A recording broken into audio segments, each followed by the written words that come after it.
ఓం మహాగణాధిపతయే నమ. ఓం గురుభ్యో నమ. ఓం శ్రీమాత్రే నమ. మనం ఈరోజు శని గురువులు ట్రాన్సిట్లో గోచారంలో ఒకే రాశి మీద పడ్డప్పుడు 12 లగ్నాల వారికి ఎటువంటి ఫలితాలు జరుగుతాయి. శని గురువులు ఒకవైపు మనకి డబుల్ ట్రాన్సిట్ కలిగించడం వల్ల మంచి శుభకరమైనటువంటి ఫ్రూట్ఫుల్స్ జరుగుతుంది, ఎటువంటి సందేహం లేదు. అలాగే కుజకేతువు కూడా కలిసి ఉంటున్నారు. మనకి రెండింటినీ గమనించుకోవాలి. సో లగ్నం తెలిసిన వారు లగ్నం నుంచి చూసుకోండి, లగ్నం తెలియని వారికి రాశి నుంచి చూసుకోండి, అది సెకండరీ ఆప్షన్. సో ఈ విషయాలు చెప్తుంది నేనైనప్పటికీ కూడా చెప్పిస్తుంది సాక్షాత్ లలిత అమ్మవారిగా భావిస్తూ ఒక్కొక్క లగ్నం గురించి మనం తెలుసు. తులాలగ్నము తులారాశి తులవారికి కనుక చూసుకున్నట్లయితే ఇక్కడ మీకు డబుల్ ట్రాన్సిట్ అనేది ప్రయత్న స్థానము, సిబ్లింగ్స్, షార్ట్ జర్నీస్, ప్రదేశం మారడం మీద చూపిస్తుంది. కాబట్టి మీరు గతంలో ఏవైతే ప్రయత్నం చేశారో సంవత్సరం పాటు దాదాపుగా డబుల్ ట్రాన్సిట్, అందులో మొదటి 6 నెలలు ఎక్కువగా ఉంటుంది. దాని తర్వాత కొంచెం గురువు వెనక్కి వచ్చి మళ్ళీ ముందుకు వెళ్తున్నాడు, కర్కాటకంలోకి వచ్చేసి ఈ సంవత్సరం. అది కాకుండా గురువు 3 రాసులు మారుతున్నాడు, గుర్తుపెట్టుకోండి. కాబట్టి ఏంటంటే కాస్త ఎక్కువ ప్రయత్నం ఏవైతే మీరు చేస్తూ ఉంటారో ఆ ప్రయత్నాలు అనేవి సక్సెస్ అవుతాయి. కొన్ని అగ్రిమెంట్స్ కూడా మీరు కంప్లీట్ చేసుకుంటారు. గతంలో ఎప్పటి నుంచో పలానా అగ్రిమెంట్ అవ్వట్లేదు అనుకునేటువంటివి కూడా ఇక్కడ మీకు ఫలిస్తాయి. రెండో విషయం ఏంటంటే, మూడో విషయం ఏంటంటే, ఇక్కడ ఇంటర్వ్యూస్ వెళ్ళినప్పుడు లేదా గతంలో ఏవైనా ఇద్దరి మధ్యని మిస్అండర్స్టాండింగ్ వచ్చింది, అది కొంతవరకు క్లియర్ అవ్వడానికి డబుల్ ట్రాన్సిట్ అనేది చక్కగా తోడ్పడుతుంది. అలాగే సహోదరుల సహకారము, గతంలో ఏవైతే మీరు కొన్ని అగ్రిమెంట్స్ ఇంకా క్లోజ్ అయిపోయింది కదా అవ్వదు, మళ్ళీ ఎక్స్టెండ్ అవుతుందో లేదా అనుకునేటువంటి కూడా చక్కగా ఎక్స్టెండ్ అవ్వడం అనేటువంటి చాలా స్పష్టంగా గోచరిస్తున్నాయి. ఇంటర్వ్యూస్కి వెళ్ళినప్పుడు సక్సెస్ అవ్వడం, ఇటువంటివన్నీ కూడా ఉన్నాయి. అదేవిధంగా ఇది 3వ స్థానం అనేది సప్తమ స్థానానికి భాగ్యస్థానం. అంటే మీ యొక్క జీవిత భాగస్వామి ఏదైనా ఒక హైయర్ ఎడ్యుకేషన్ కోసం చేసే ప్రయత్నం ఫలిస్తుంది. మీ యొక్క సంతానానికి వారు ఏదైనా వ్యాపారపరంగా చేసే ప్రయత్నం ఫలిస్తుందని చెప్పుకోవచ్చు.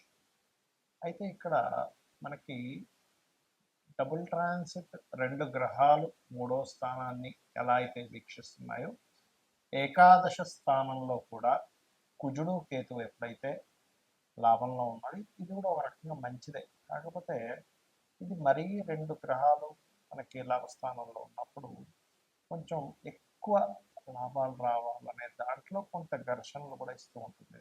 కాబట్టి సరే మీరు వ్యాపారాల్లో ఉన్నారు, కానీ లాభం వస్తున్నట్టే వస్తుంది, కానీ ఎక్కడో గండి పడుతుంది, ఎక్కడో ఆటంకాలు ఏర్పడుతున్నాయి అనుకునేటువంటి వారు ప్రత్యేకంగా మీరు ఏం చేస్తారంటే లలితా సహస్రనామాల్లో ఓం ఇంద్రగోప పరిక్షిప్త స్మరతోనాభజంగికాయే నమః అనే మంత్రం చేయండి. మరి గోవులకి క్యారెట్స్, గ్రాసము తినిపించండి.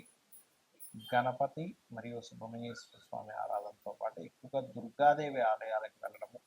ఈ సంవత్సరం కూడా మీకు పంచమ స్థానంలో రాహు ఉన్నాడు కాబట్టి వీలైనంత మటుకు దుర్గా అష్టోత్తరం చదువుకున్నట్లయితే పంచమ రాహు వల్ల కూడా ఏవేవో ఇమాజినేషన్స్ ఏదో అయిపోతుందనేటువంటి భయం కూడా మీకు తొలగిపోతుంది.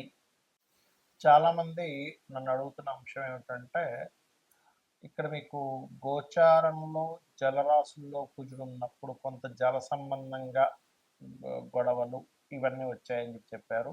కొంచెం జల సంబంధంగా ఈ నేవీ వాళ్ళ మీద ట్యాక్స్ ఇవన్నీ చెప్పారు కదా. అదేవిధంగా ఎండాకాలంలో వర్షం అన్నారు, అదే రకంగా మనకు వర్షం కూడా పడింది. మరి అదే కుజుడు సింహరాశిలోకి వస్తున్నందుకు ఏమిటి అని చాలామంది అడుగుతున్నారు. ఇక్కడ సింహరాశిలో కుజుడు వస్తూ కేతు కూడా అక్కడ ఉన్నందుకు ఈ సంవత్సరం మనకి రాజ్యాధిపతి రవి, మంత్రి రవి అవుతున్నాడు. కాబట్టి ఈ రవి రాశుల్లోకి ఎప్పుడైతే అగ్నికి సంబంధించిన గ్రహం, ఒక విస్ఫోటం జరగడానికి కారకుడైనటువంటి గ్రహం ఎప్పుడైతే వస్తున్నాడో, ఒక దేశం మీద మరొక దేశం విరుచుకుపడి పెద్ద పెద్ద బాంబులు వేయడం కూడా జరుగుతుంది. అది ఇండియా పాకిస్తాన్ అవ్వాల్సిన అవసరం లేదు, ఉక్రెయిన్ రష్యా కూడా అవ్వచ్చు, లేకపోతే అమెరికా ఇంకో దేశం కూడా కావచ్చు, ఏదైనా ఒక దేశం కావచ్చు. ఆ దేశం మీద పెద్ద స్థాయిలో ఎక్కువ ఉష్ణాన్ని కలిగించేటువంటిది వేయడం జరుగుతుంది. ఒక్కటే కాకుండా ఈ ఈ పిశాచ యోగం ఉన్నప్పుడు పర్టికులర్గా రాబోయే 2 మంత్స్ కూడా మన ఇండియాలో కానీ వేరే దేశాల్లో కానీ కాస్త పుణ్యక్షేత్రాలు దేవతా ఆలయాల మీద కూడా అటాక్స్ జరగనున్నాయి కాబట్టి కాస్త జాగ్రత్తగా ఉండాలి. కొంత స్లీపర్ సెల్స్ వల్ల ఇబ్బందులు ఇటువంటివి జరగనున్నాయి కాబట్టి ఈ యొక్క అంశంలో చాలా జాగ్రత్తగా ఉండండి. అయితే ఇక్కడ ఎవరి జన్మజాత చక్రంలో అయినా గుర్తుపెట్టుకోండి, వాళ్ళ పర్సనల్ చార్ట్లో ఇప్పటివరకు మనం ఏదైతే డబుల్ ట్రాన్సిట్ గురించి చెప్పుకున్నామో వాళ్ళ పర్సనల్ చార్ట్లో కనుక కొంతమంది చూడండి ఇప్పుడు నాకు ధనం వస్తుందా లేదా అనుకుంటూ ఉంటారు. వాళ్ళకి పర్సనల్ చార్ట్లో ధనభావం మీద ఈ డబుల్ ట్రాన్సిట్ వచ్చింది అనుకుంటే డబ్బులు ఖచ్చితంగా వస్తాయి. లేదంటే ఒక కాంట్రాక్ట్ అవ్వాలనుకుంటున్నాము, వాళ్ళ పర్సనల్ చార్ట్లో 3వ భావం మీద కనెక్ట్ అయింది, అప్పుడు ఒక మాట్లాడుకొని అది కాంట్రాక్ట్ రావడానికి అనుకూలిస్తుంది. మరి కొంతమందికి ఏమంటే నేను ఒక గృహం కొనుక్కుందాం అనుకుంటున్నాను, అనుకూలిస్తుందా లేదా అంటే ఒకటి గుర్తుపెట్టుకోండి, ఎప్పుడు కూడా గృహం కొనుగోలు చేసేటప్పుడు మీకు 4వ భావానికి సంబంధించిన మహాదశ అంతర్దశలు అనుకూలించాలి.